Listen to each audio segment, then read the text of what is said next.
আগে মনে করতাম যে রান্নার ভিডিও করাটা মনে হয় অনেক সহজ। হ্যালো এভরিওয়ান, আসসালামু আলাইকুম। আমি সানজিদা সুলতানা। কেমন আছেন সবাই? আমি আলহামদুলিল্লাহ আপনাদের দোয়া ও ভালোবাসা অনেক ভালো আছি। তো আগে যেটা ভাবতাম যে রান্নার ভিডিও করাটা মনে হয় অনেক সহজ, কিন্তু এখন বুঝতেছি রান্নার ভিডিও করাটা মানে অনেক অনেক অনেক কঠিন। কারণ কি, আমরা যখন রান্না করি তখন কিন্তু আমরা নর্মালি রান্না করি, যা কিছু ময়লা হয় সব কিছু ধুয়ে ফেলি, বাস শেষ, এতটুকুই। কিন্তু এখন আমরা রান্না করার আগে পাকঘরটাকে ভালো করে ধুয়ে মুছে ক্লিন করে নিই। ক্লিন করে নেওয়ার পরে আমরা রান্না করি।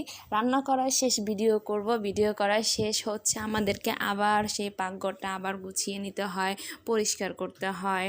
তারপর যেহেতু রান্না করার সময় ভিডিও করব, সেক্ষেত্রে আমাদের অনেক ধরনের হাঁড়ি পাতিল ময়লা হয়, সেগুলো আবার আমাদেরকে ধুতে হয়, ধুয়ে পরিষ্কার করে নিতে হয়। তো এইভাবে আসলে অনেক অনেক অনেক কষ্ট। যারা রান্নার ভিডিও নিয়ে কাজ করে সেই সকল আপুরা অবশ্যই অনেক জানেন যে কত কষ্ট হয় রান্নার ভিডিও নিয়ে কাজ করা।